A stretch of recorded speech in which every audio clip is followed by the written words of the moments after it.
vamos a empezar con este webinar de lo que tu código dice de ti. Los voy a dejar aquí con José Luis Gutiérrez, un arquitecto informático en muchos temas. Yo prefiero que él se autopresente porque de verdad es un experto, digamos, en muchas áreas de la informática y ahora va a hablar de algo súper particular, ¿no es cierto?, que es común en todas las áreas de informática, que es el famoso código, ¿no es cierto? Casi todos llegamos a la informática por la programación, ¿no es cierto? Entonces, ¿qué significa el código? ¿Qué hacemos? ¿Cómo nos diferenciamos en el mundo laboral también con el código? ¿Sí? A ver, Te dejo hablar a ti, José Luis. Dale, gracias. A diferencia de lo que plantea Alejandra, mi presentación de currículum en realidad es muy escuálida, muy pequeña, y tiene un poco que ver con lo que estábamos hablando recién, en el sentido de que más allá de tener 5, 10, 15, 20, los títulos que tenga, en realidad, y porque así he visto que funciona, esto tiene mucho más que ver con los años de experiencia y con las ganas que uno tenga de seguir aprendiendo. Lamentablemente, es digámoslo así, de dulce y de gras. La informática, digámoslo así, es una rueda que está corriendo constantemente y uno tiene que ir o corriendo al lado de ella o vas quedando atrás. No deja otra alternativa. Eso, siguiendo entonces en ese sentido, como digo, mi presentación es súper escuálida porque creo que no es lo relevante de este tema. Entonces, soy ingeniero informático, egresé el 2004, soy papá 24/7, soy ñoño a tiempo completo, sobre todo Star Wars. Llevo más o menos 15 años desarrollando software, pueden ser más, pueden ser menos. Actualmente mi rol es jefe de arquitectura en Kotlin. Eso sería un poco más allá. Ahora estoy como jefe de arquitectura en Kotlin, principalmente porque me ofrecieron el desafío de hacer una transformación digital de verdad, antes del efecto pandemia. Y antes de eso trabajé mucho tiempo en consultoras, entonces pasé por diferentes clientes, me tocó ver diferentes proyectos, etcétera, etcétera. Ya, entrando de lleno al tema que nos convoca. Si bien el título de la presentación que les enviaron es Clean Code, voy a llevar la presentación a otro lado. A ver, necesito que se entienda el por qué es importante tener Clean Code, para que entiendan a qué apunta el título de la PPT. Entonces, partamos de la base de qué es un programador. La mayoría de las veces, si le preguntan a alguien, les van a decir que un programador es la persona que escribe código, es la persona que desarrolla software, la persona que hace páginas web, si tiene un poco más de conocimiento, la persona que me levantó un hosting de ABC, etcétera, etcétera, y normalmente es la persona que nos arregla el PC cuando está malo. Okay. En mi experiencia, eso está totalmente errado. Un programador no es eso. Un programador es un artista, es un artesano. Si bien pueden decir de qué está hablando esto, voy a ir enrelándolos para que me entiendan por qué sí digo que un programador es un artista. Primero, un artista, un artesano, lo que hace es crear cosas y va modificando eso que va creando hasta que está convencido que representa lo que él esperaba, ya sea un cantante escribiendo canciones o componiéndolas, una persona que trabaja con greda, etcétera, etcétera. Un artista o un artesano modifica eso que está haciendo hasta que llega a lo que él esperaba. Y, temas no menores, algo que afecta o influencia a este artista son los estados de ánimo de su entorno.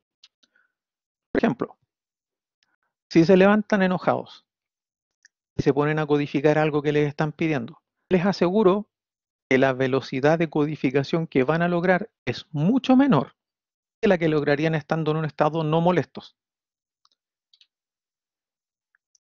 El código tiene una relación de amor y odio, en el sentido de que cuando no funciona, hay un punto en el que uno se ofusca. Oye, esto no me funciona, ¿por qué no me está funcionando? Hay gente que se da de cabezazos con los teclados, etcétera, etcétera.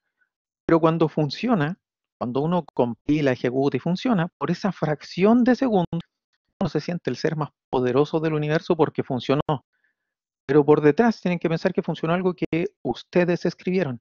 No estaba en el aire, no salió del aire. Ustedes lo crearon, ustedes lo escribieron. Además, hay otros factores. Por ejemplo, si en este momento yo estuviera codificando, y qué sé yo, a mi vecino se le ocurre colocar algo en el muro y se pone a taladrar, obviamente el ruido del taladro me molestaría, me sacaría de foco, y como me saca de foco, mi calidad de código, la calidad de lo que voy escribiendo empieza a bajar. Por tanto, me afecta el entorno.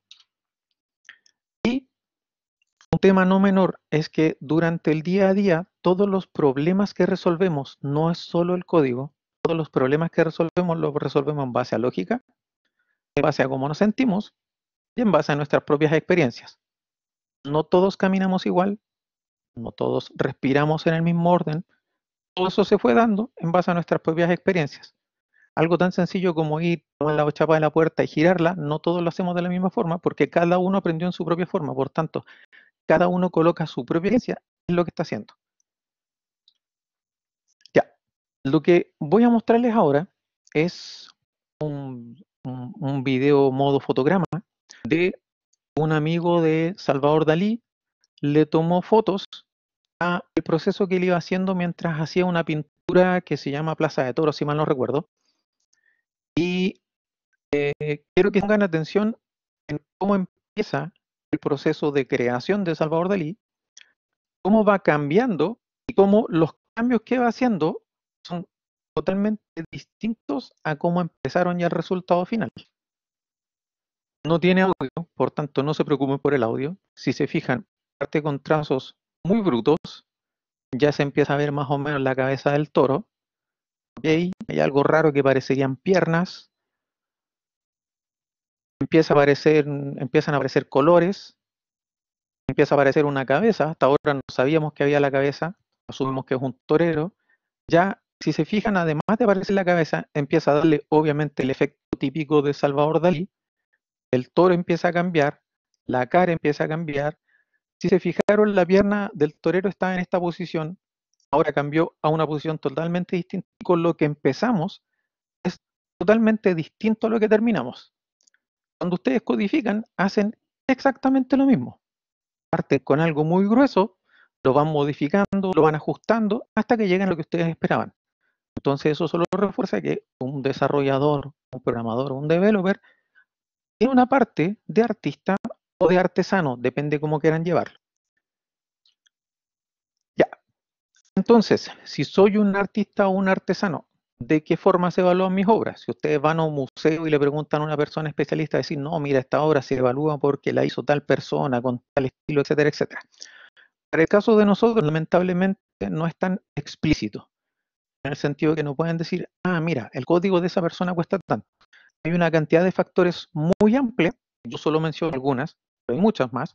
Por ejemplo, ¿cuánto tiempo me demoro en entregarlo? A lo mejor me demoro 30 minutos en entregar algo. A lo mejor otra persona se demora 1 hora, pero eso no quiere decir que la calidad de código sea igual. Que funcione rápido y que lo entregue antes no implica que está bien. Funciona rápido, si funcionó a la primera, lo escribió, lo ejecutó y funciona, no tuvo que volver a iterar. Súper bien, pero tampoco quiere decir que iterar, hacer pruebas de integración, lo que sea necesario, esté malo. Entonces, a eso voy.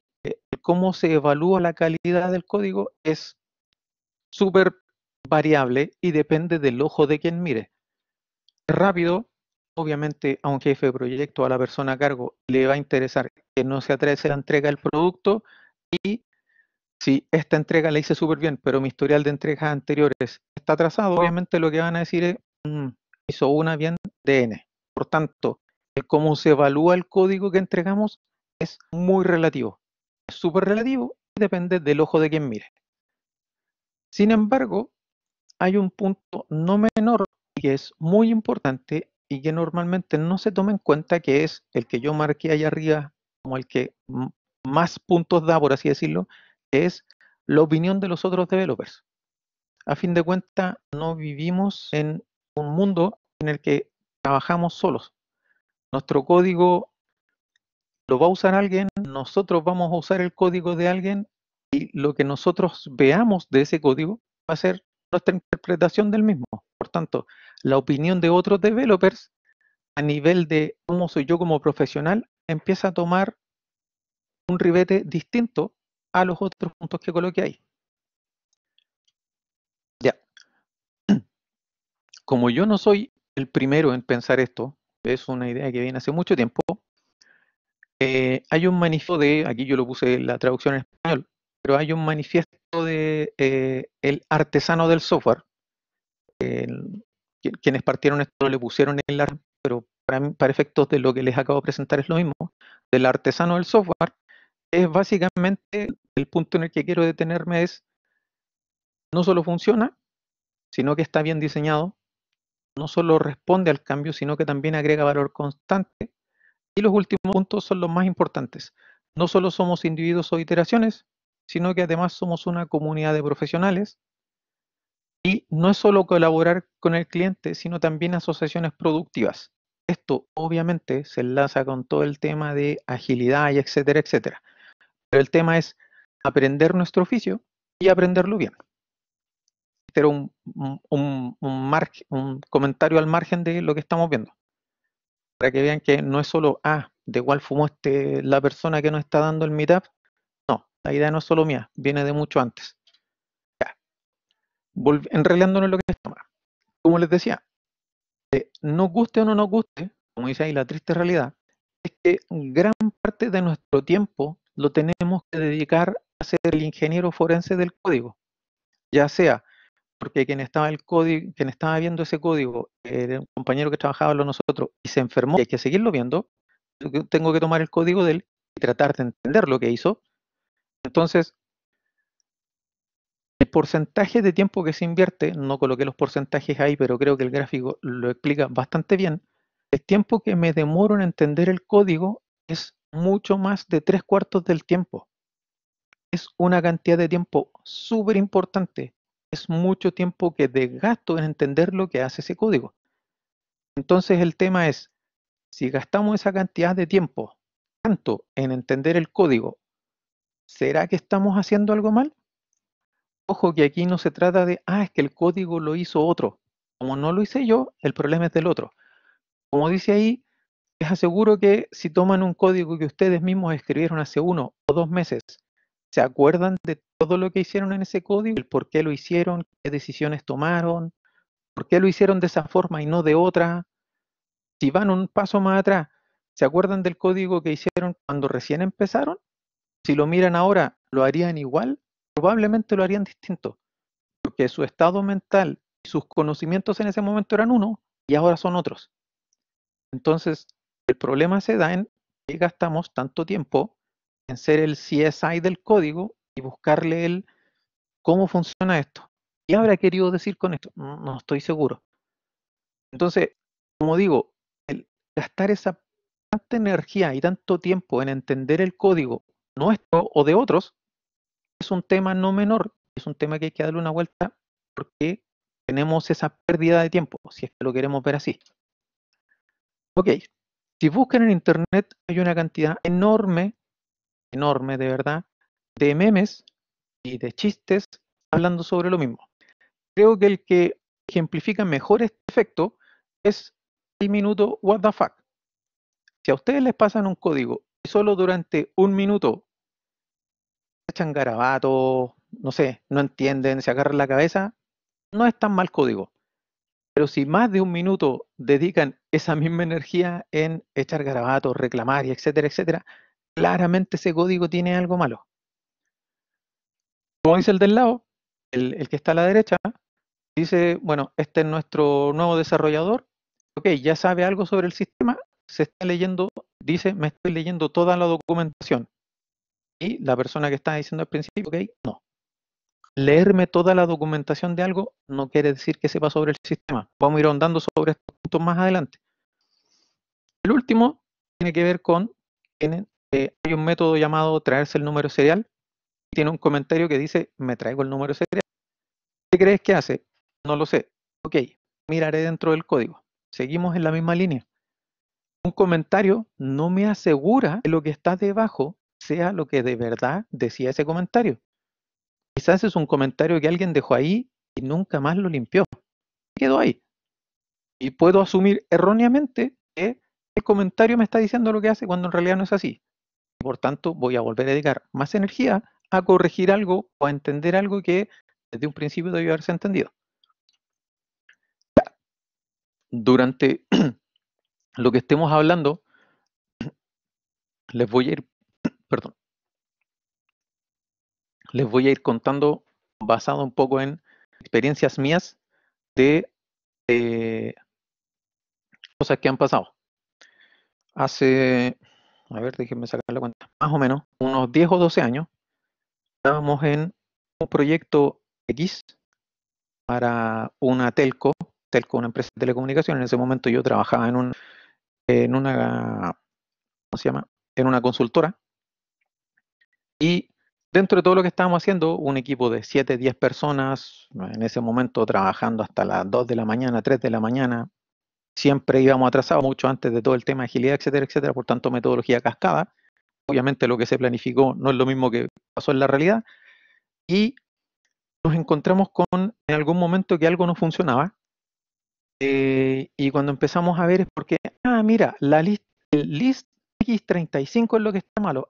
Perfecto. En ese equipo de 7 personas, como trabajábamos los 7, todos sabíamos lo que hacía ese list X35.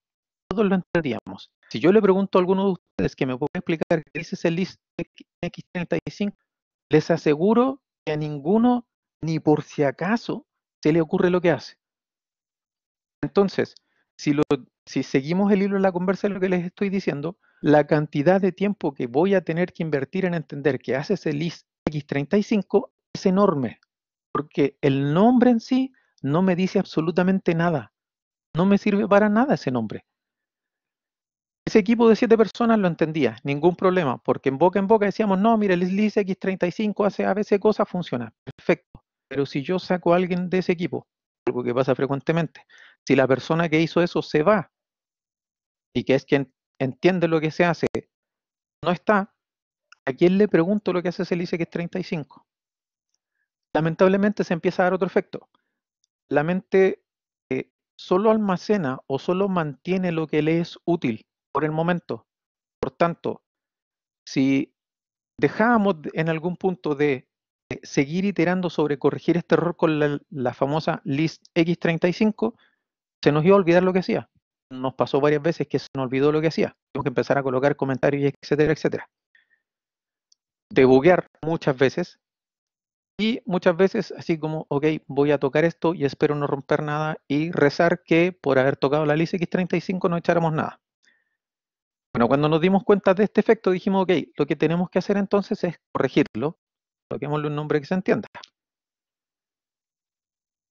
Lamentablemente, la persona que hizo la corrección se le ocurrió ponerle lista de data 1, lo que claramente no nos soluciona el problema y nos dejó absolutamente igual. Y pasó otra vez el mismo efecto. Por tanto, la corrección que se hizo no era lo que había que hacer. Lo que había que hacer era colocarle el nombre que dijera. En realidad, este es un arreglo de los índices que estamos usando para guardar la relación índice X cosa. Algo que de verdad dijera lo que estaba haciendo. Bueno, seguramente les ha tocado a los que ya trabajan en esto varias veces el comentario de solo Dios y quien hizo este código sabe lo que hace.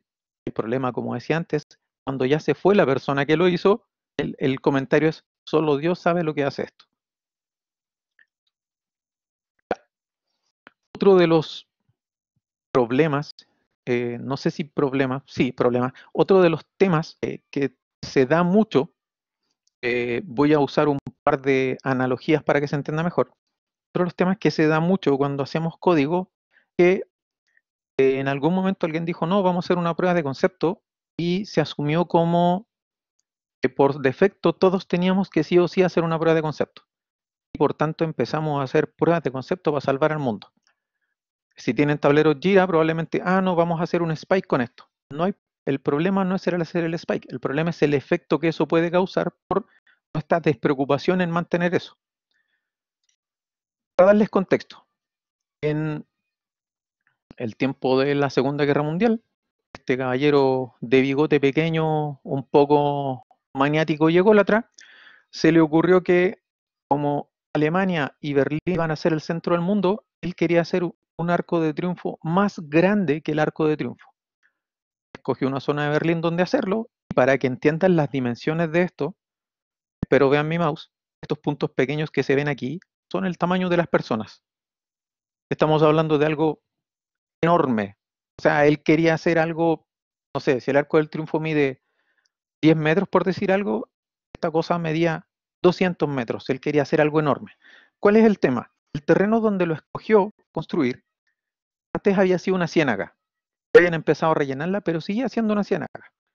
El arquitecto, en ese punto, arquitecto de los que construyen, no estamos hablando de arquitecto de software, el arquitecto dijo, ok, se puede hacer, pero tenemos que hacer una prueba de concepto. Y hizo una prueba de concepto que se llama el cuerpo de carga pesada. Ideó una mole de concreto enorme con vidrios y lo colocaron ahí. La idea era ir midiendo a cuánto tiempo, mediante los vidrios que había puesto, esto se fuera hundiendo. Entonces ya terminar, ok, la carga que podemos poner sobre este terreno es X. ¿Cuál fue el punto? Obviamente el señor de bigotes de la guerra, pero la prueba de concepto quedó ahí construida. Una mole de hormigón enorme sobre Berlín que siguió creciendo, independiente del efecto guerra, y como Berlín no tenía recursos a reconstruir, el efecto que pasa es que hasta el día de hoy el cuerpo de carga pesada sigue existiendo en Berlín. Estamos hablando de una mole de concreto enorme, que como se fijan en las imágenes que les dejé, al lado de edificios, por tanto, colocarle dinamita para sacarlo no se puede, no puedes sacarlo de ahí porque ya construiste todo alrededor. ¿Sirve? No, pero construiste todo alrededor. Es el mismo efecto que cuando hacemos una prueba de concepto en el código y la dejamos en el código. Ah, mira, si esto sirve. O esta parte de la prueba de concepto sirve, pero el resto no. Lo dejamos ahí. Y no, vamos a volver después a arreglarlo. Mentira, eso no pasa. Pensar que lo vamos a arreglar después es algo que de verdad no se hace. Es mentira. Ya. Podríamos pensar que el origen de escribir mal el código parte, echámosle la culpa a los computadores antiguos. No, lo que pasa es que en los tiempos de IBM, cuando esa máquina que vemos ahí tenía solo 4 megas de RAM, eso es una Raspberry que tenemos ahora por los efectos de ley de Moore, etcétera, etcétera. Lo que pasa es que había que ahorrar espacio en memoria, por tanto, había que escribir variables pequeñas. Tenemos que escribir X, Y y Z. Ok. En ese tiempo quizás era válido, pero en los tiempos de nosotros no es justificable por ningún lado el pensar que una variable, me voy a referir a la variable como elemento mínimo de programación, mínimo conocido por todos, no es justificable bajo ningún punto de vista definir una variable con un nombre como X o como Y. No dice nada. Como les mostré con la list X35, esa X y esa Y no dicen absolutamente nada. Como no dicen nada, el efecto que genera es que la persona que venga después tiene que revisar qué hace eso y por qué lo hace. Por tanto, decir, no, es que esto venía mal de antes, no es válido. Ok, ¿cuáles podrían ser las, entre comillas, explicaciones o las excusas normales que escuchamos? No nos ajustamos a la misma velocidad que el hardware. La ley de Moore todavía sigue siendo válida, por tanto el hardware sigue siendo más rápido y nosotros no vamos a la misma velocidad que él. Quizás lo que nos enseñan no se realiza lo suficientemente rápido. No. Asumimos la ingeniería forense como algo normal. Sí, definitivamente es un problema. No tendríamos por qué hacer CSI del código. Seguimos repitiendo lo mismo. Sí, efectivamente es un problema. Más adelante les voy a explicar por qué hacemos eso. Y nuestra mente simplifica las cosas y hace ahorro de energía. Eso es un punto importante. Se lo voy a explicar en el paso siguiente. Puse 4 ejemplos. Tomé códigos distintos, ni siquiera son míos. Tomé códigos de internet. Si se fijan, incluso cuando escribimos en algún blog, en alguna página de internet, hacemos algún comentario, seguimos teniendo la mala costumbre de usar variables asumiendo que el otro va a entender lo que son. Seguimos usando fu, si lo ven ahí están casi todos los ejemplos, como algo que describe algo. En un principio partió como, entre comillas, un chiste informático. El tema es que se fue manteniendo en el tiempo. Pero si yo les pregunto a ustedes y solo los detengo en una línea y les digo qué es fu, por ejemplo, el que está acá, fu de un objeto, ¿qué es o? ¿Qué es ese objeto? Es fu, no dice absolutamente nada, no transmite un mensaje. Entonces, el tema es, si ya no estoy limitado a escribir variables pequeñas, ¿por qué lo seguimos haciendo? ¿Por qué seguimos repitiendo el mismo patrón una y otra vez? Y ahí es donde vamos a ir con el paso siguiente. Ok. Nuestra mente es el procesador más rápido del planeta. Tiene una cantidad de neuronas enorme, tiene muchas conexiones entre ellas, pero, según los últimos estudios, solo es capaz de realizar 50 tareas simultáneas. Bien, 50 tareas simultáneas versus un procesador que por mucho multithread que tenga, sigue teniendo ciclos de reloj y nos hace creer que hace tareas simultáneas.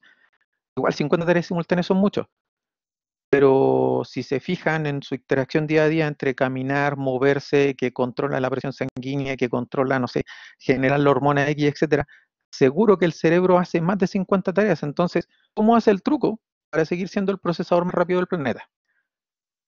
La respuesta es bien sencilla. En realidad, lo que tiene nuestro cerebro es una especie de caché. Y ese caché se basa en los patrones mentales. Lo que hace nuestro cerebro con los patrones mentales es aprender algo de alguna forma y cuando ya lo sabe de alguna forma y lo ha probado una, dos o tres veces, lo da como verdadero. No vuelve a probar una forma distinta. El mejor ejemplo de eso es porque los zapatos terminan curvados en la punta.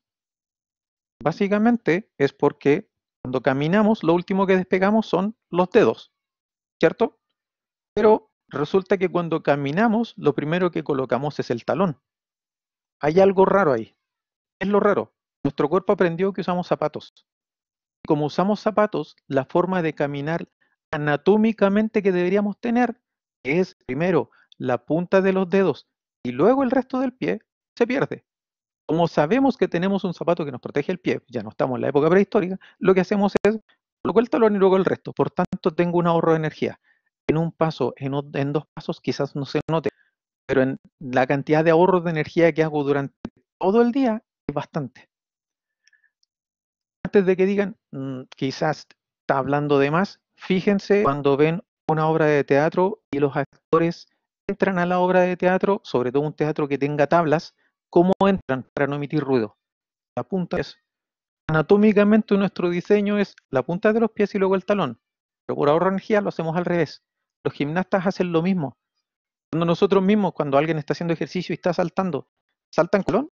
No, saltamos con la punta del pie. Anatómicamente estamos diseñados así, pero nuestra mente, buscando el ahorro de energía, nos hace usar el talón. Otro caso de patrón mental. Me voy a ir al otro lado de la guerra ahora para no quedar solo en el lado del señor de bigotes pequeños.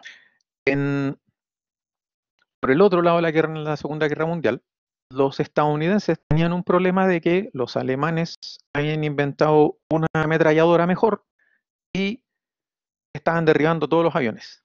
Agarraron al equipo de ingenieros, se pusieron a ver, ok, ¿cómo reforzamos el avión? ¿Cómo lo hacemos? Hay que considerar que hay un tema de peso, si le agrego más peso tengo que meterle más revoluciones al motor, si le meto más revoluciones al motor tengo que meterle más combustible, etcétera, etcétera, y así se da un efecto en el que, ok, no podíamos salir de ahí.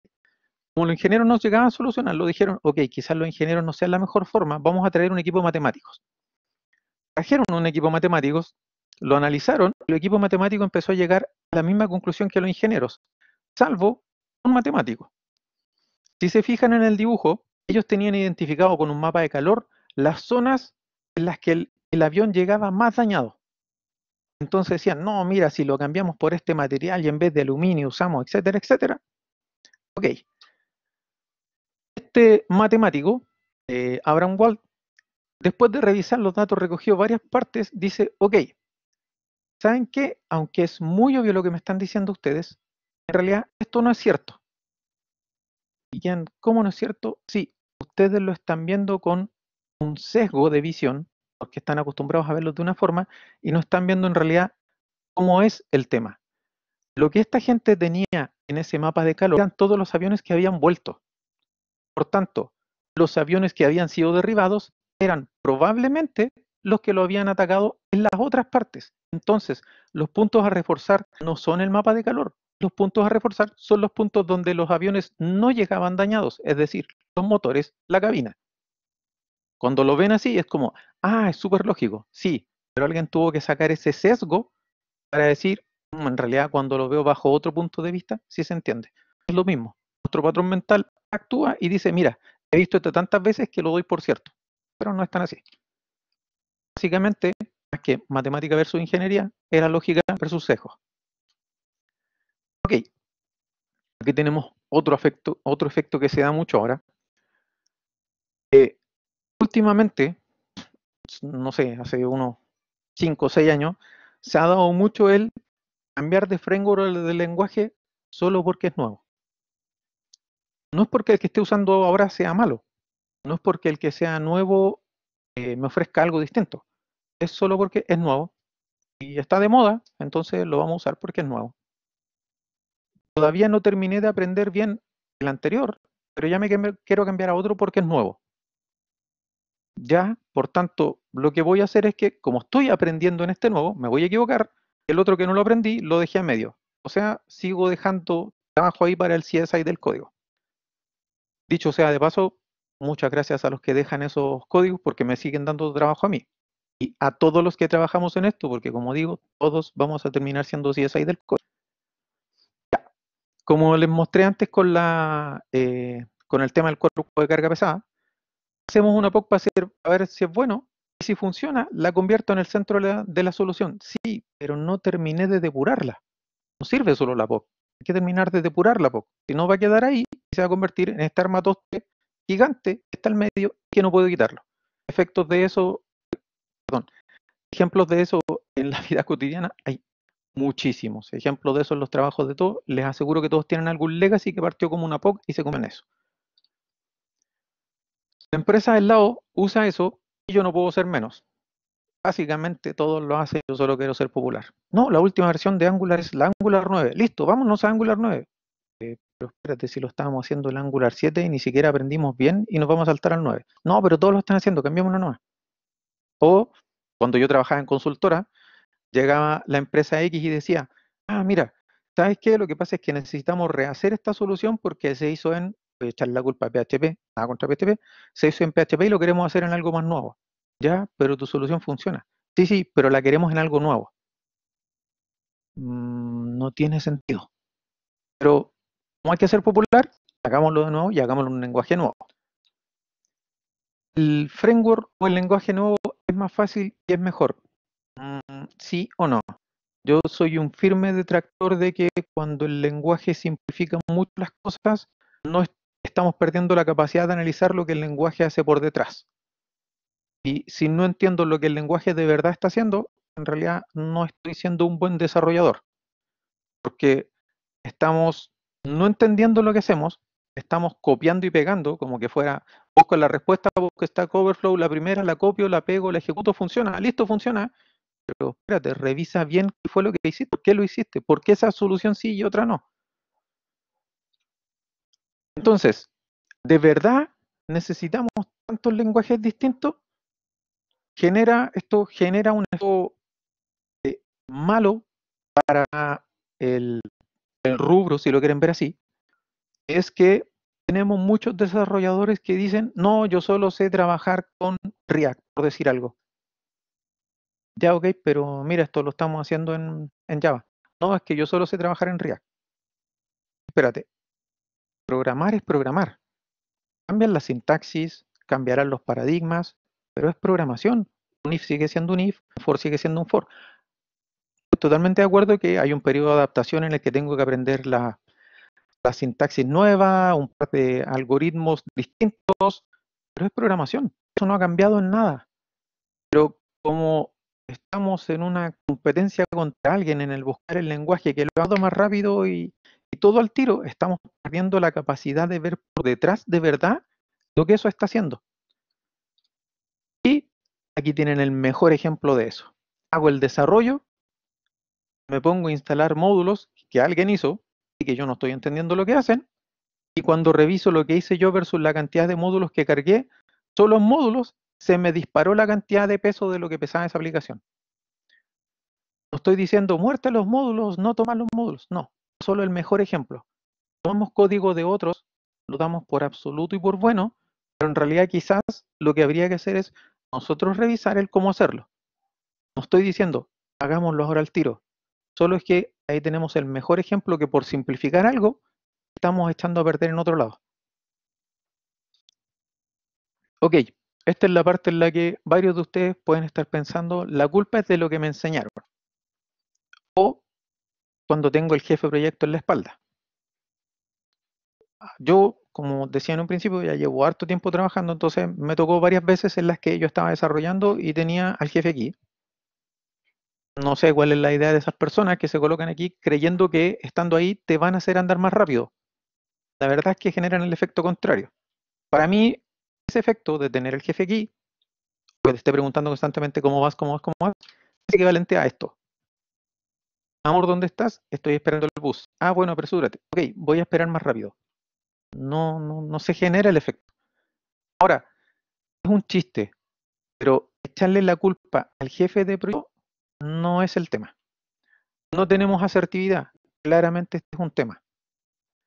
Al no saber decir que no, estamos dando por hecho que ¿cuánto te demoras en esto?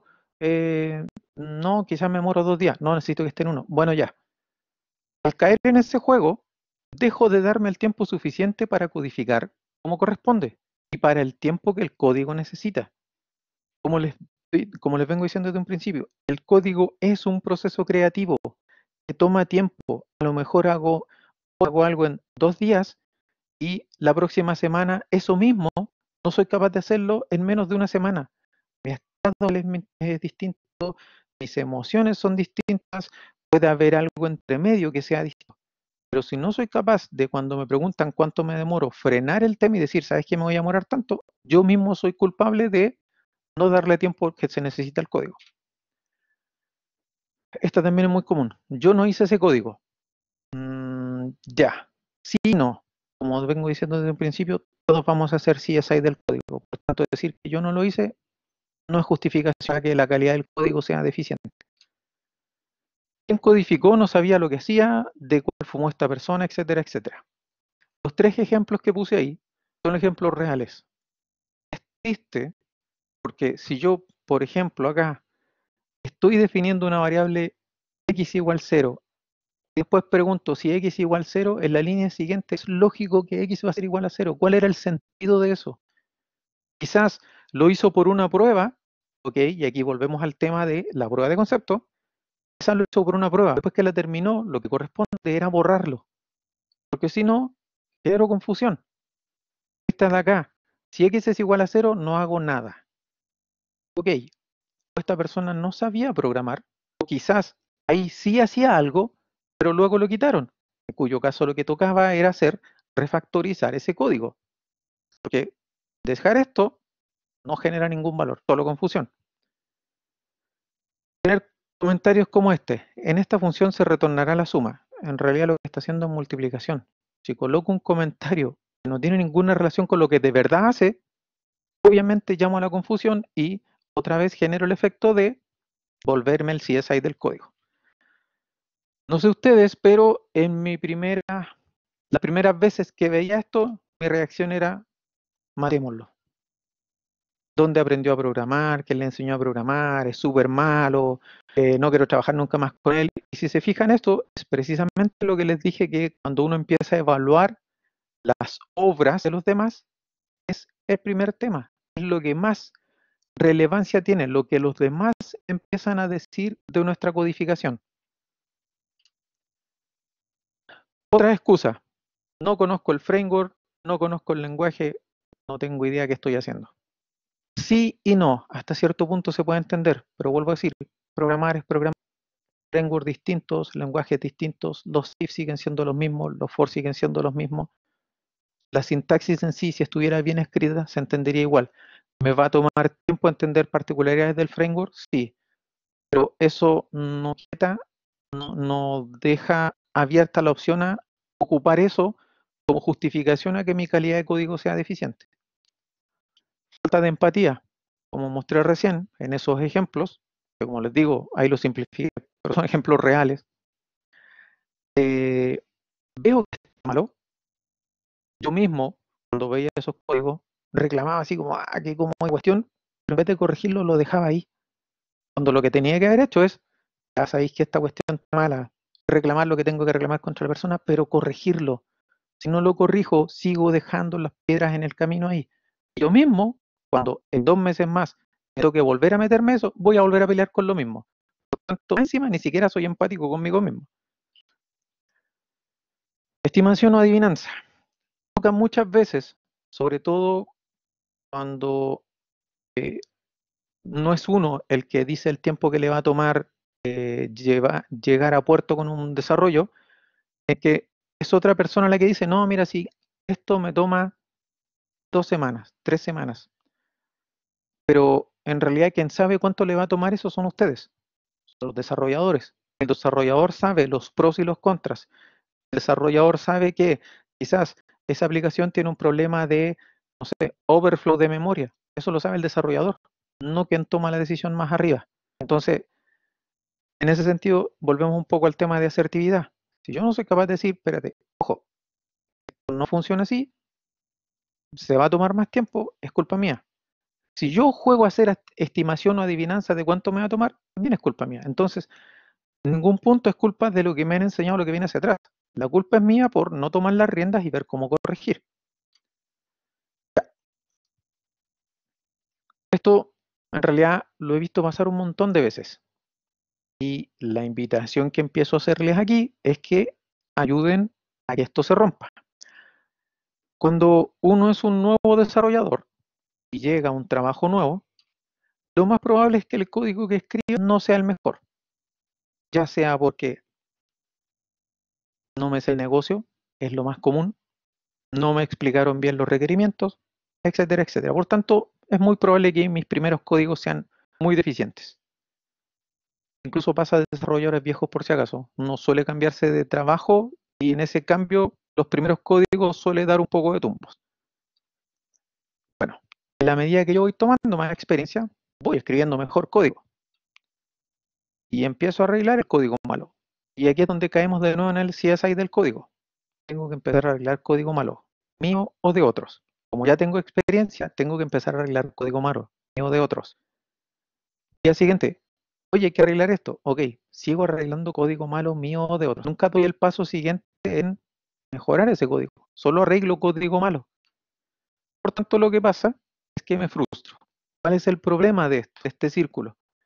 Que él le enseña a los desarrolladores nuevos, o les explica lo que hay que hacer, es el antiguo que está arreglando el código viejo, el que está arreglando el código malo, el que ya está frustrado, el que ya está molesto, y lo que está haciendo es traspasarle sus mismas mallas a los desarrolladores nuevos. Por tanto, rompemos el círculo no se rompe. ¿Por qué no corregimos el código? Básicamente, las cosas que salen principalmente cuando uno se empieza a hacer estos cuestionamientos es porque siempre estamos contra el tiempo. Siempre el desarrollo era para ayer. Por las razones que ya vimos antes. Porque quien estimó no fuimos nosotros, por las razones que sean. Siempre estamos contra el tiempo. Como dije antes, ese lo vamos a arreglar después es mentira. No volvemos a mejorar el código nunca.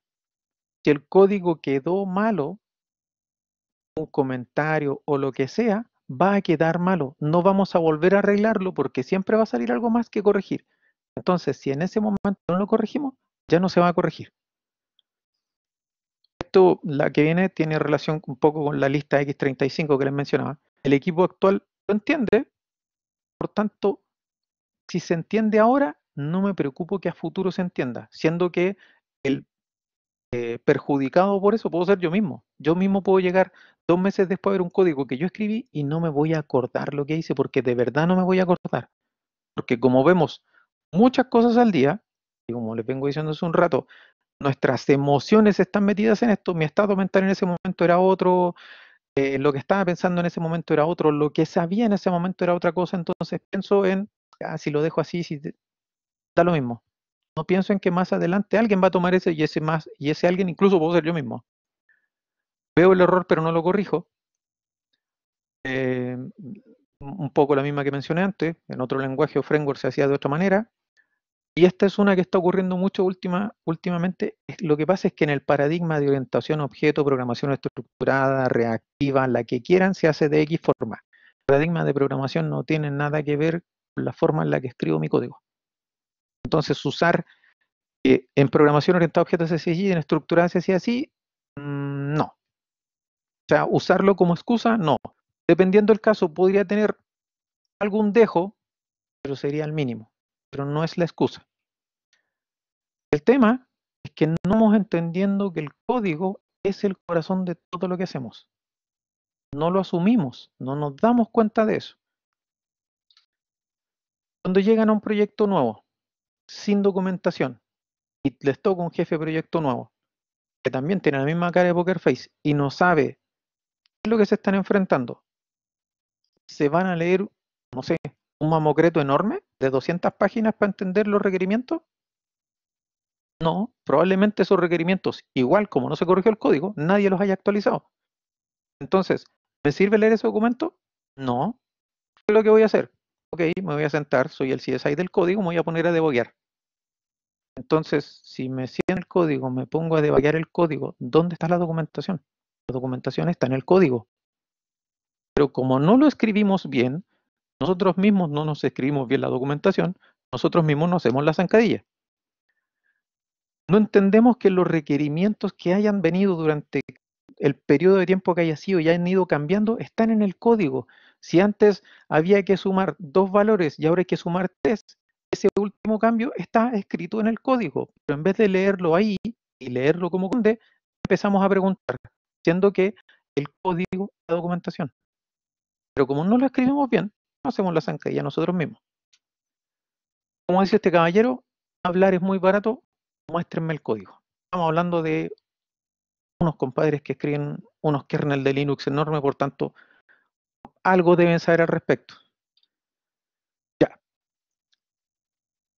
ahora que ya espero se haya entendido un poco la idea de por dónde los llevo, no es que el código dice cosas de mí. Veámoslo de la siguiente forma. Vamos haciendo un ejercicio más o menos sencillo. Vamos a hacer una calculadora básica, definimos un método suma. Para sumar no necesito gran cosa, quizás solo con 3 líneas de código. Ningún problema. Se lo muestro a cualquiera de ustedes, lo van a entender. Perfecto. Ok. Ahora, sabéis que como ya funciona, agreguémosle multiplicación, división y resta. Ok, eso me implica más líneas de código. Ya imaginémonos que es programación orientada a objetos, entonces me pongo a generar métodos que sean multiplicación, división, resta, etcétera. Pero ya no son 3 líneas de código, son más. Y si se me ocurre agregarle cálculo de logaritmo, o si quiero sumar número imaginario, y si mejor lo hacemos una calculadora específica y le generamos gráficos, ¿a cuántas líneas de código voy? Si me voy del proyecto, la persona que llegue va a entender lo que yo escribí ahí. Pensemos que partimos con una suma y llegamos a generar gráficos, un número imaginario, entonces la evolución que eso tuvo, el periodo de vida que tuvo y los cambios que fui haciendo están escritos en el código. Y como no lo escribo pensando en que se entienda, porque lo escribo pensando en ahorrar variables, siendo que no necesitamos ahorrar variables ahora con la velocidad de procesamiento que tenemos, dejo el problema para el que venga después. Y vuelvo a decir, la mayor parte de las veces somos nosotros mismos. Si yo llego a un proyecto ya funcionando, ¿me gustaría que el código de verdad me dijera lo que hace o preferirían encontrarse, como les dije en un principio, con una lista X35? Obviamente todos preferiríamos leerlo, entender la mayor cantidad posible y no encontrarme con una lista X35 donde voy a estar una cantidad importante de tiempo dándome de cabezazos para entender qué fue lo que pensó y por qué lo hizo así la persona que lo hizo antes. Ok, cuando estamos hablando de esto, no se trata solo de refactorizar, pasar los test unitarios, test cobertura, lo importante. Lo importante es que el código diga de verdad lo que está haciendo. Y el tema de esto es que cuando otra persona lo lea, esa persona va a evaluar en base a mi código la calidad de profesional que soy. Es así de explícito. Pueden entregar rápido y el jefe de proyecto les va a decir, no, esta persona entrega súper rápido. Ya, pero a fin de cuentas, quien evalúa si lo están haciendo bien o no son sus pares, son los mismos developers. El jefe podrá decir que lo hacen súper bien, sí, pero si lo entregan rápido, pero después el equipo completo tiene que estar parchando el código que ustedes hicieron porque algo quedó mal, la opinión del jefe de proyecto pasa a segundo plano porque la subdeveloper dice codifica horrible. Entonces, escribir el código bien y que se entienda es muy relevante. Aquí tenemos otro ejemplo. ¿Qué diría el código de mí? Tengo una función súper sencilla. Vamos analizándola parte por parte. Por ejemplo, la clase dice que hace un set de puntos. Mirándola así, ¿de verdad eso será lo que hace? Yo ya me sé la respuesta, por tanto, obviamente la voy a saltar, pero no, la clase no hace eso. Esto no es solo de nombres de variables, tiene que ver nombres de clases, no métodos, el tema va más allá de cómo escribimos el código. Si necesito comentar el código para explicar una variable, ¿no será mejor que el nombre de la variable se explique por sí solo? O sea, si tengo que colocar arreglo para juegos ganados, ¿no sería mejor que la variable en vez de llamarse juegos, dijera juegos ganados o algo así? Algo que de verdad al mirarlo dije, ah, esto es tal cosa. ¿De verdad ese comentario hace lo que dice la clase? No, tampoco lo hace. Hacen cosas distintas. De nuevo, relacionado con lo mismo. Ese método, ¿el nombre está haciendo lo que corresponde? No, ahí yo podría entender que traigo puntajes, pero lo que está haciendo es otra cosa y lo que está haciendo es enviar mensajes. ¿Qué significa cada variable? Esa variable por sí solo no dice nada. Juego oponente, ¿qué? ¿Cuántas veces jugó? ¿Cuántas veces ganó? No me dice nada. O sea, si se fijan aquí, lo llevé un poco más allá. No es que estoy usando variables X, Y, Z. Estoy usando variables con nombres un poco más complejizados, pero siguen sin decirme nada. Por tanto, no es solo, vamos a escribir un nombre completo gigante, así como, esta es la variable que voy a usar para tal cosa. No, el nombre tiene que mostrar lo que de verdad es. ¿Qué retorna?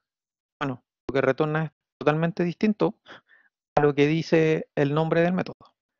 Ok, entonces, ¿no sería más entendible si se los presento de esa forma? En la que les digo, mira, esta clase es un control de puntaje. Se entiende mejor. El arreglo es un arreglo de juegos ganados. Perfecto, entiendo. Lo que hace el mensaje es traerse el mensaje del puntaje. ¿Cómo se va entendiendo?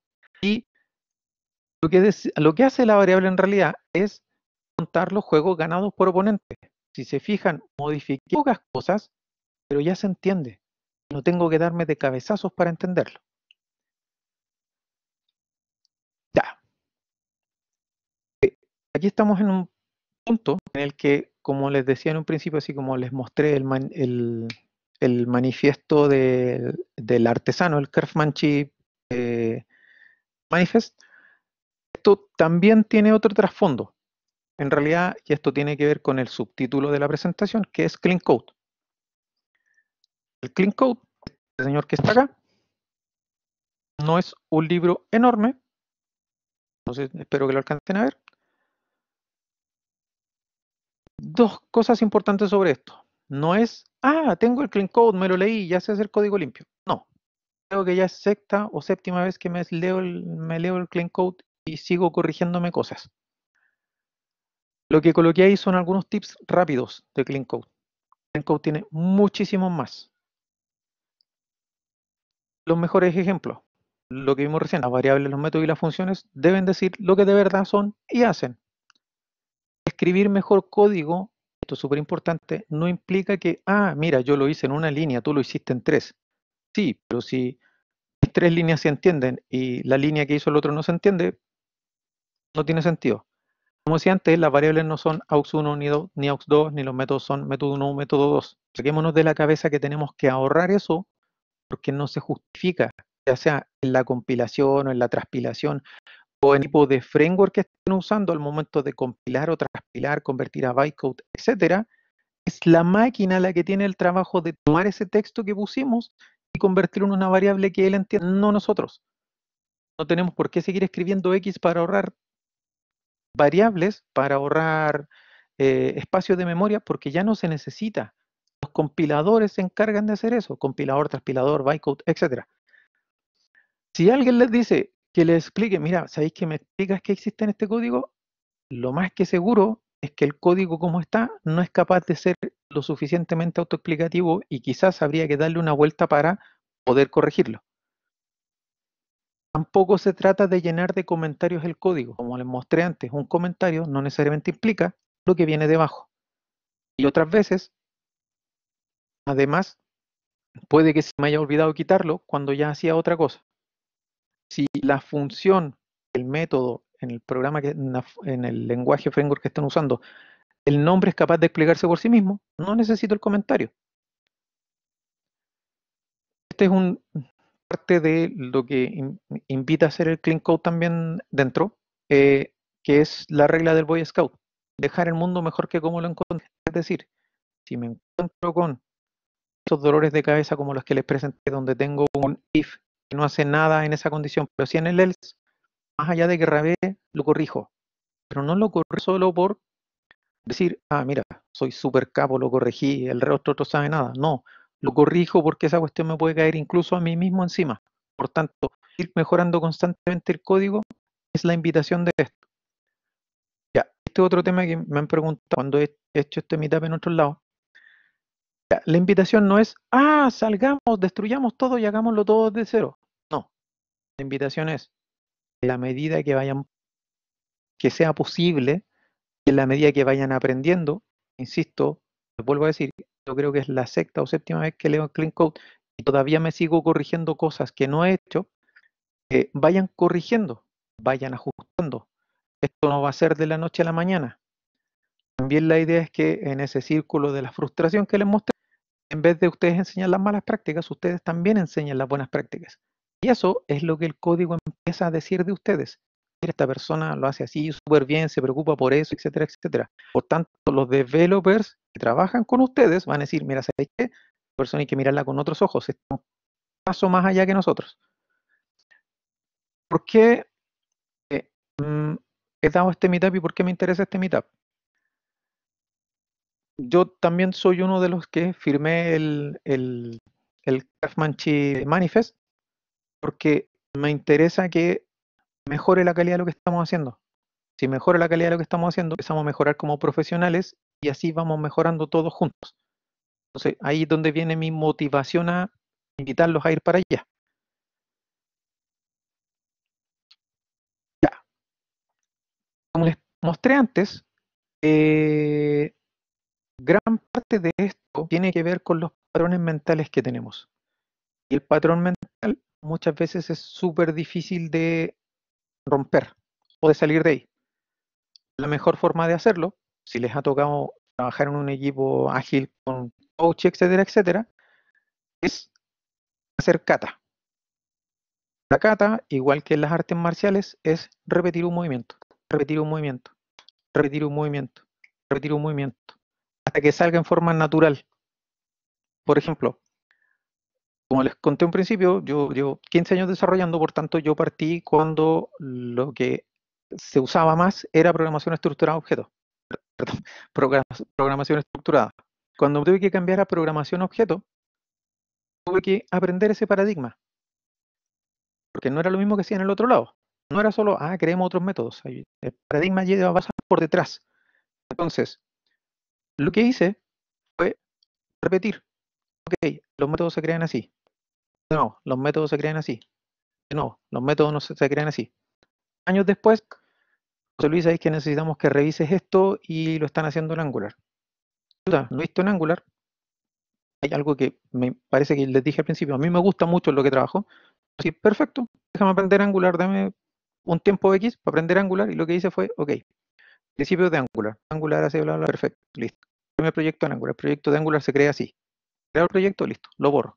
El proyecto de Angular se crea así. Creo el proyecto, listo, lo borro. El proyecto de Angular se crea así. Como voy repitiendo, y a mi mente le gusta ahorrar energía, lo que le hice a mi mente es decirle, ¿sabes qué? Esto se hace así. Y como se hace así, ese ahorro de energía que normalmente iba por otro lado, ya lo desvié a un nuevo circuito. Entonces, la forma más fácil de sacarse un patrón mental es hacer una cata y repetir hasta que en algún momento no se dan cuenta, sale por, entre comillas, casi en forma natural. ¿Qué más? ¿Quién será mi guía de catas? Aquí depende por qué lado se quieran ir.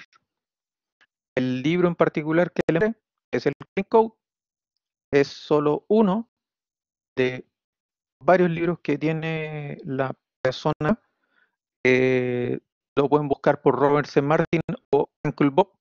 La mayoría de los videos que van a encontrar los van a encontrar como Uncle Bob Clean Code. Y no es cualquier persona, es una persona que lleva 40 años desarrollando. Y más allá de eso, es una de las personas que firmó el Manifiesto Ágil.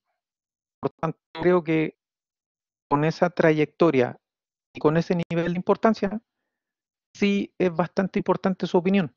Así como yo les di estos ejemplos, pueden buscar en YouTube y se van a encontrar muchísimos más y todo les va a hacer sentido. No les puedo, y es por eso que tenía un poco de peros al respecto de que pusieran Clean Code en la presentación. Tratar de enseñar Clean Code en un meetup de 30 a 40 minutos es súper difícil, no decir imposible. Lo que quise hacer es mostrarles el por qué sí deberíamos hacer el Clean Code, por qué sí es importante hacerlo, el invitarlos a dar el paso siguiente de ir a Clean Code. Tienen, bueno, aquí está, principios, prácticas y patrones de este mismo caballero, desarrollo de software ágil, en inglés, no existe versión en español, el Clean Code como tal, que como ya les dije, creo que es la sexta o séptima vez que me lo leo y todavía me sigo dando cuenta que hay cosas que no he corregido. El que me estoy ahora es, ahí sale por Clean Coder, obviamente las traducciones en español nunca son las mejores, en español se llama limpiador del código, y si se fijan hay una cantidad importante de notas al respecto. Y el último que sale ahí, llevo solo la mitad, porque estoy detenido en unos temas de Clean Code que tengo que repasar, es arquitectura limpia. Como parte de la presentación en un principio, soy el jefe de arquitectura de Cocha, por tanto, no es solo diseñar arquitectura, es también preocuparme de cómo la arquitectura va evolucionando, cómo la voy a ir haciendo funcionar, cómo voy a ir haciendo que enganche con todos los posibles mejoras que vaya haciendo y cómo si es que yo no estoy, puede llegar alguien y entender lo que quería hacer. Si se fijan, no es solo el escribir el código bien, hay una serie de aristas que esto empieza a tener y que tiene que ver con lo que el código dice de ustedes. Dicho eso, ahí tienen algunos enlaces de interés. Si quieren, después se los comparto. Tienen videos en YouTube de Clean Coders, tienen el tema del manifiesto del artesano, el Craftsmanship Movement. Bueno, ahí está de donde tomé la información de la cantidad de procesos paralelos que tiene el cerebro, el tema de los árboles presentes, etcétera, etcétera. Dicho sea eso, y como les vuelvo a reiterar, la idea era que entiendan el por qué es importante el codificar bien y, al menos en base a mi experiencia, qué es lo que sí sirve como guía para empezar a codificar bien y que se entienda que es el Clean Code. Dejamos abierta la chance a preguntas.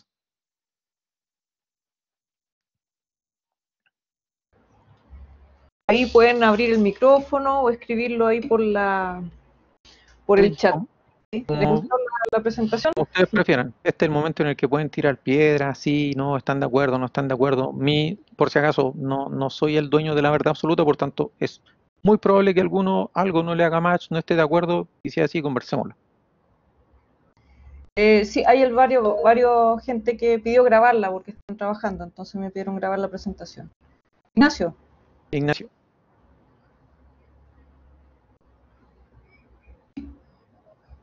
¿no puede hablar? ¿Por qué no lo deja hablar? Puede ser una configuración, dame un segundito.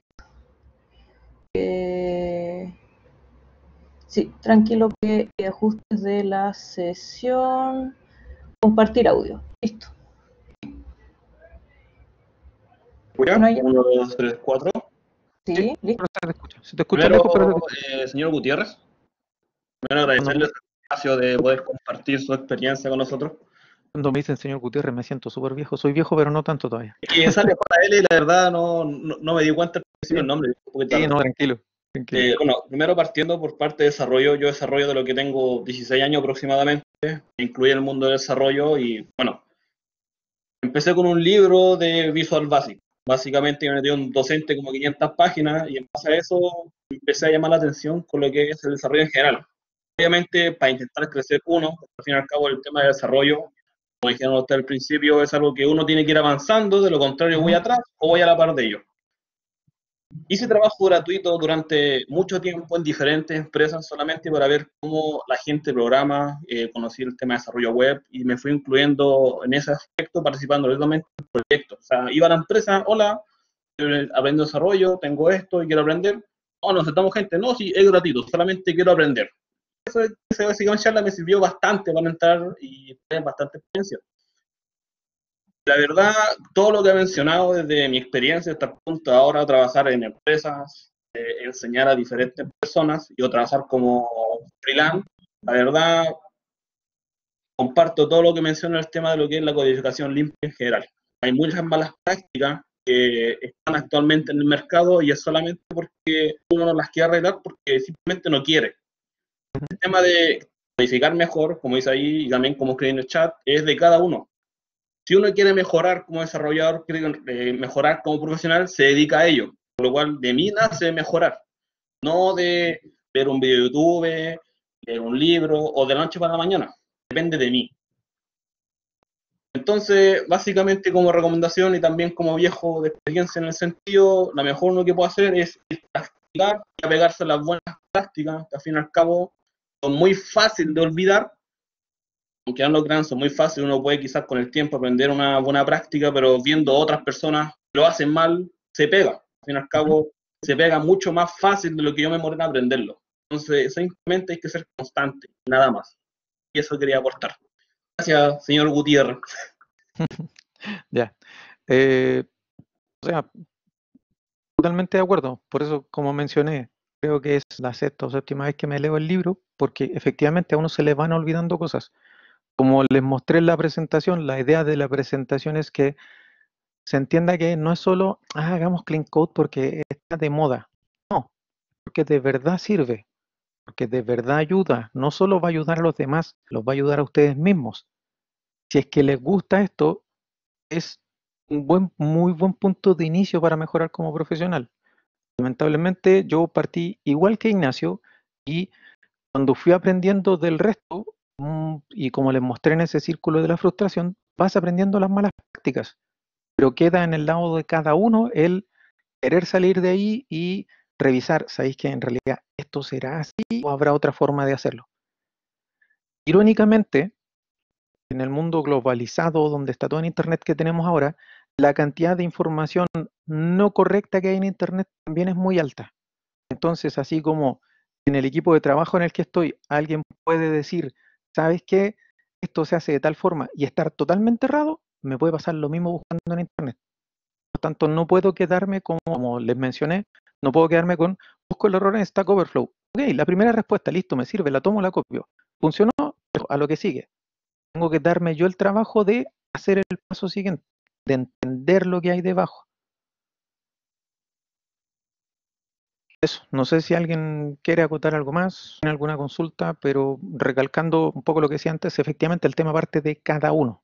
La idea de este meetup es solo el invitarlos a dar el paso siguiente y solo mostrarle ejemplos reales de cosas que pasan en el día a día.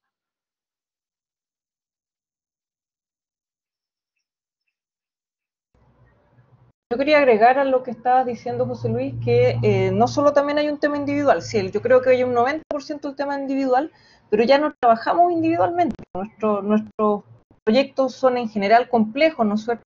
Ya no son los desafíos que se pueden plantear con un solo programador.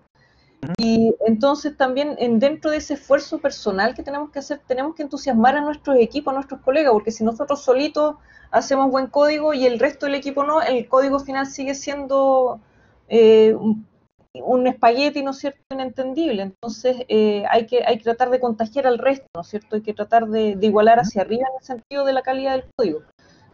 Y sobre todo entusiasmar siempre a la gente que está recién partiendo en la empresa, que no necesariamente es la gente que está recién egresada, ¿no es cierto? En general hay que tratar de que a la gente que se integra al equipo, ¿no es cierto?, integrarla al tiro ya con el círculo roto, ¿no es cierto?, el círculo de la frustración roto, ¿no es cierto?, que sea una sinergia de hagamos bien las cosas. Sí, efectivamente, como decía recién, en el mundo globalizado en el que estamos, la cantidad de información errónea o fidedigna es muy alta, no solo a nivel de Internet, a nivel de los mismos equipos. No, es que yo hago esto así porque algo que también, no lo coloqué en la presentación, pero algo que también se da muy frecuentemente, sobre todo con desarrolladores más antiguos. Lo que pasa es que yo siempre he hecho esto así. Que se haya hecho siempre así no quiere decir que sea la forma correcta de hacerlo. Eso también pasa muchísimo. Entonces, por eso, como dije en su momento, la informática es una rueda que está constantemente andando. Si a uno le gusta esto, uno tiene que hacerse el ánimo y motivarse, a veces uno mismo, en ir a la parte de esa rueda. Si la rueda se arranca, ya no la van a pillar. La cantidad de variantes de cosas en las que puede trabajar un informático ahora son muy altas. Desde trabajo en solo procesos bancarios de tipo Fortran, todavía hay Fortran aunque no lo crean. Trabajo en cosas como inteligencia artificial. Trabajo en algoritmos de e-commerce, de sugerencias de ventas, lo que se llama navegación guiada. En realidad es el cliente te compre lo que tú quieres que te compre. Entonces, el abanico es tan amplio, es imposible entender todas, es imposible meterse en todas, pero en la que escojan, háganlo bien. Porque si escogen una y luego se quieren cambiar a otra y allá lo hacían bien, cambiarse a la otra no va a costar. Pero el tema es, como venimos diciendo hace un rato, el tema está en la motivación, en yo querer dar el paso siguiente. Y como decía Alejandra, y sobre la misma no solo darlo yo, sino que empezar a arrastrar el resto que vaya. Por eso les mencioné el manifiesto, el Craftsmanship Manifest, porque la idea es eso, no soy solo yo, no soy yo, listo, lo hice yo y no me importa el resto. No, la idea es ayudar a que el tema empiece a mejorar para todos. No sé si alguien más tiene alguna acotación, alguna pregunta. Insisto, también están libres de poder apedrearme si a alguien no le parece algo. Es totalmente válido.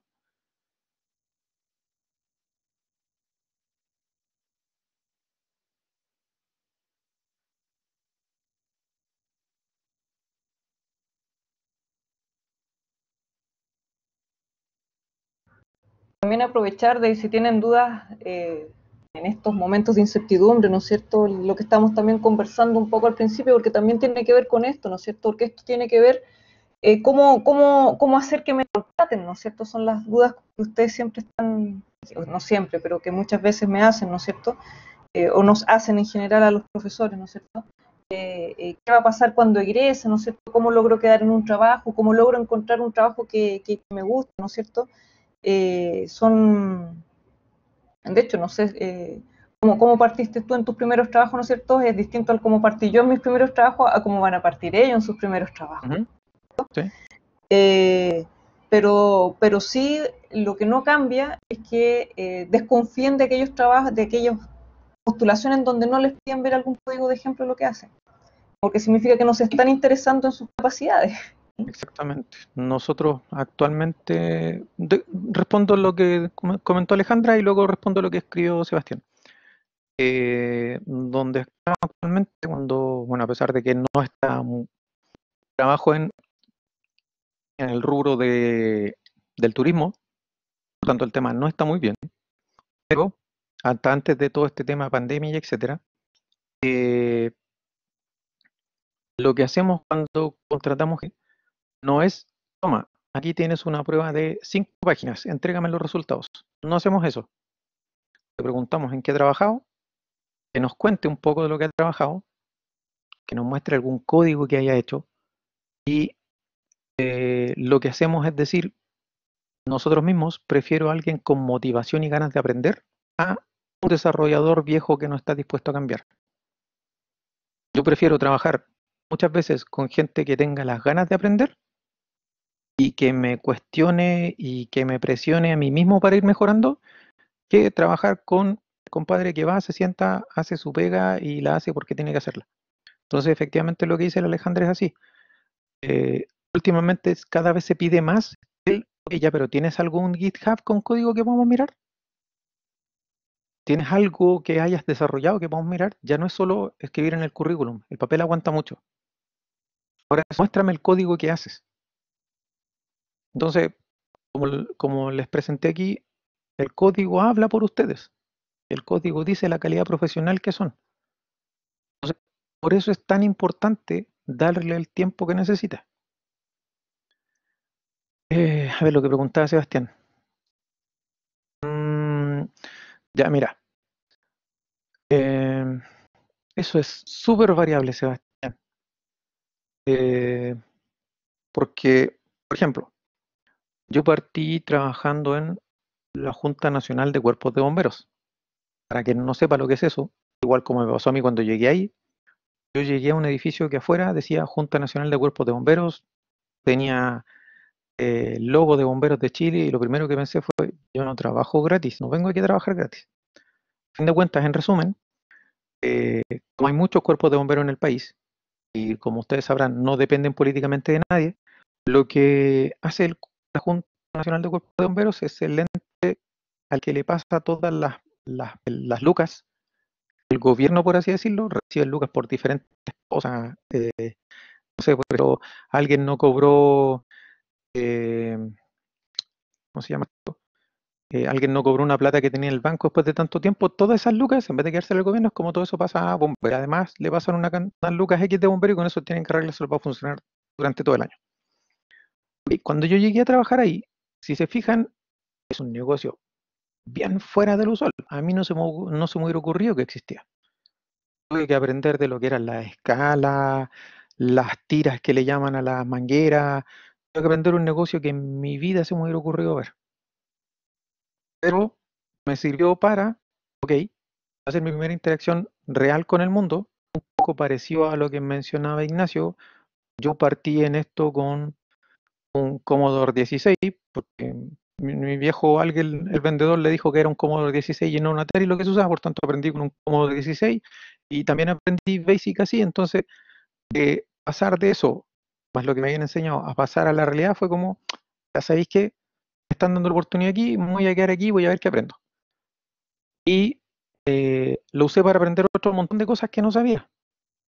Por ejemplo, yo sabía programar en programación estructurada. Sabía algo, pero porque por las mías me habían metido en lenguajes más antiguos tipo Fortran COBOL. Pero nunca me había preocupado de aprender, por ejemplo, de redes. Y como éramos un equipo chico, 5 personas, éramos el circo pobre.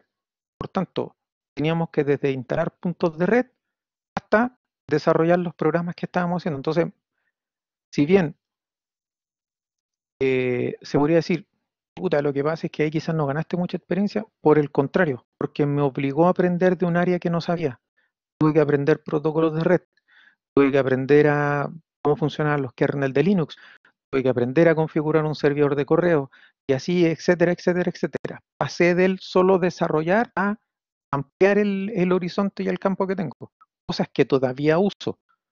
Usar la terminal, soy más de usar la terminal por un tema de costumbre. Entonces, aprendí mucho de eso. Entonces, no hay un lado perfecto en el que llegar a trabajar. Hay de todo. A lo mejor llegan a un banco y les va súper bien, súper, pero el tema es, ¿van a estar dispuestos a estar siempre en el mismo lado, ejemplo, un banco, o están dispuestos a cambiarse? hay pros y contras. Por ejemplo, si se van a un banco, el banco tiene muchísimos beneficios. Sí, pero en general los ambientes en el banco suelen ser un poco hostiles, en el sentido que como son empresas más tradicionales, todos quieren estar sobre el otro, por tanto, más que compañerismo suele haber un poco más de rivalidad. No sé si eso sea bueno como buena paga. Tu primera experiencia va a ser, no me gusta esto que estoy haciendo. Y no es por lo que estás haciendo, es por el entorno. Trabajar quizás a ver, ¿en qué otro lado me tocó trabajar? Por ejemplo, me tocó trabajar cuando estaba en la consultora, por un periodo de tiempo me tocó trabajar en Transbank. Súper bien Transbank. Transbank es, no sé si saben, pero la Cámara de Comercio, bueno, no la Cámara de Comercio, pero hay un premio que se entrega así como los mejores lugares para trabajar. Transbank llevaba durante años ganando el mejor lugar para trabajar. Claro, entonces llegué a Transbank ese mes, efectivamente, todo miel sobre hojuelas, todos te saludan, todo súper bien. Me tocó, antes de cambiarme de trabajo, volver a Transbank y era otro Transbank. Entonces fue como, ¿qué pasó? Claro, era el mejor lugar trabajar cuando Transbank era el amo y dueño absoluto de las transacciones financieras. Cuando Santander dice yo me salgo de aquí y empiezan a aparecer otros medios de pago como IPO y cosas así, y Transbank empieza a perder ese monopolio, ya no es el mejor lugar para trabajar, porque ahora tienes que trabajar para rendir, porque hay otros que te están comiendo lo que comías tú. Entonces, en ese ejemplo, el lado que era muy bueno y en el que todos querían ir a trabajar, ya no es tan bueno, pero tú miras y ya están las mismas personas que estaban antes. Entonces, lo que cambió no fueron las personas, fue la organización. La organización te pidió otras cosas. Entonces, ¿a qué quiero llegar con este ejemplo? Lamentablemente no hay un lado perfecto al que llegar. Si quieres adquirir mucha experiencia muy rápido y hacerte bolsa y darte de cabezazos contra el muro, te diría, ándate a una consultora. ¿Cuál es el tema? Vas a ir en la consultora, te van a tomar, ¿qué sabe usted? Ejemplo, no, yo sé Angular. Perfecto, tenemos algún proyecto Angular, te van a mandar al proyecto Angular, te van a reventar porque te van a exigir que rindas como si ya fueras un desarrollador senior, siendo que eres desarrollador junior.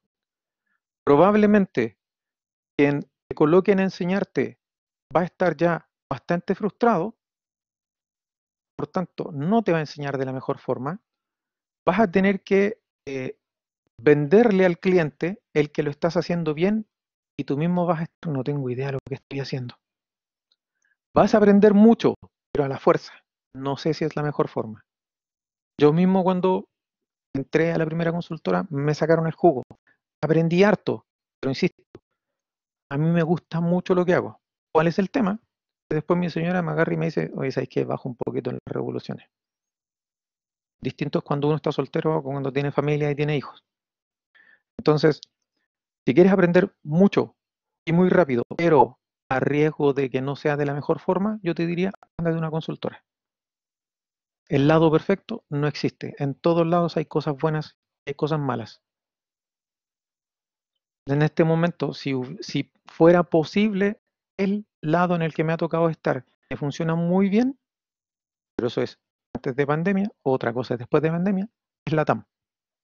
La TAM funcionaba con agilidad bien. La TAM te colocaba a coach que te guiaban y te llevaban durante el camino. Te daba el tiempo para que te desarrollaras bien. El tema es, ahora con pandemia, es otra historia. Obviamente empiezan a sacar gente, ya no es lo mismo, como sacaron gente, lo que antes rendían 50, ahora tienen que rendir lo mismo 10, entonces no es un lugar perfecto. Ahí también hay un factor suerte importante. A ver lo otro que está escribiendo Ignacio. No alcancé a decirle que le fuera bien a Ignacio. Eso, lamentablemente no hay una bala de plata para solucionar el problema de no entrar al primer trabajo. Hay mucho de prueba y error. O sea, en este caso la invitación sería a, si les ofrecen pega en algún lado, vayan, véanlo, estén ahí con sus propios ojos, no con lo que les digan, y luego vean si quieren seguir ahí o no. Pero si les gusta esto, por mucho que quien esté ahí les diga, no, es que yo llevo 50 años haciendo esto, cuestiónense si de verdad es la forma. De hecho, incluso los chicos que trabajan en mis equipos les digo, yo tengo esta apreciación, ¿les parece? Yo podría decir, no, yo soy el jefe, tienen que hacerlo así, pero es que así no funciona. Este tema es un tema simbiótico. Ellos pueden saber algo que yo no. Entonces, creo que la mejor alternativa sería saltar un poco a la piscina, en el lado en el que les ofrezcan trabajo, irse para allá, ver si les gusta, si calzan con esa forma, y si no calzan, buscar otro trabajo y cambiarse. Pero no hay un lado perfecto donde ir. Yo creo que hay más que fijarse en la parte técnica, profesional, hay que fijarse en las prioridades de uno, ¿no es cierto? Si uno anda buscando, ¿qué es lo que anda buscando uno en un trabajo, ¿no es cierto? Más allá de si es el primer trabajo, el segundo, el tercero o el cuarto, ¿no es cierto? Por ejemplo, probablemente si yo tuviera hijos o hijas, ¿no es cierto? A lo mejor no sería docente, ¿no es cierto? O combinaría más las asesorías con la docencia, porque a mí como docente me encanta, es un trabajo profesional que de los que más me ha gustado, pero obviamente si tuviera hijos las lucas no me alcanzarían, pero mi prioridad en estos momentos es tener un trabajo que me satisfaga a mí misma, ¿no es cierto? No tengo hijos a los cuales pagarle la escuela, ¿no es cierto?, la ropa, la comida. Eh, si mi prioridad, ¿no es cierto?, fuera aprender mucho, mucho, mucho, mucho, yo creo que en consultorio uno aprende mucho, mucho, mucho, pero uno termina muy, muy estresado. Entonces, si no adquiero herramientas de gestionar mi estrés, de gestionar también mis horas extras, ¿no es cierto?, de no estar sacrificándome yo por la empresa, porque jamás va a venir un gerente de la empresa a decir, oye, gracias por trabajar el domingo. Nunca va a pasar. ¿Ah? Entonces también tengo que tragarme, que estar dispuesto a que nadie me agradezca los sacrificios, ¿no es cierto? Porque ¿qué estoy buscando? Estoy buscando currículum, estoy buscando experiencia, estoy buscando conocimiento, ¿no es cierto? En donde nos conocimos, yo creo que es de los lugares que más he aprendido, justamente porque en las consultoras te mandan a distintos tipos de clientes, ¿no es cierto? Y uno va aprendiendo muchas cosas ahí. Y, no sé, pues el retail, por ejemplo, te dicen es que no nos dedicamos a hacer software, ¿no? O en cualquier área que no sea consultor de software te dicen es que no nos dedicamos a esto, pero uno va solucionando problemas y necesidades súper concretas en las empresas. Entonces uno aprende mucho más a trabajar con la gente, uno desarrolla un poco más de habilidades blandas muchas veces hablando con la gente. Entonces todo depende de, no hay como dice José Luis, no hay una bala de plata, lo que uno tiene que tener claro es cuáles son las prioridades, ¿no es cierto? O sea, además de las prioridades, consideren también que en la medida que uno va adquiriendo más experiencia, va viendo más cosas, a lo mejor la idea que tienen ahora no es la misma que van a tener después. Por ejemplo, yo cuando recién egresé, yo dije, ya, ok, yo quiero ser, en ese momento, quiero ser gerente de informática en alguna empresa. Porque, no sé, me sonaba que lo que había estudiado podía llevar allá. Pero en el camino me fui dando cuenta que eso no es lo que me gusta. Lo que me gusta es construir software, no gerenciar. Pero me fui dando cuenta en el camino. Entonces enfoqué mis conocimientos y lo que tenía que aprender de cara a, ok, yo quiero ir para allá. Pero no es que alguien me haya tomado y me haya dicho, sabes que tú tienes que ir para allá. Yo en el camino me fui dando cuenta por dónde quería ir. Entonces, así como no hay palos de plata, no hay caminos seguros. Tiene mucho de agilidad en el sentido de prueba y error, prueba y error, prueba y error.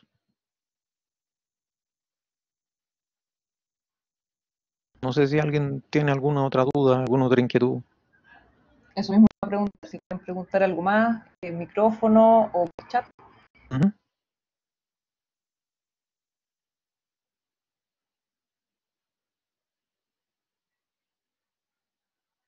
Al parecer no.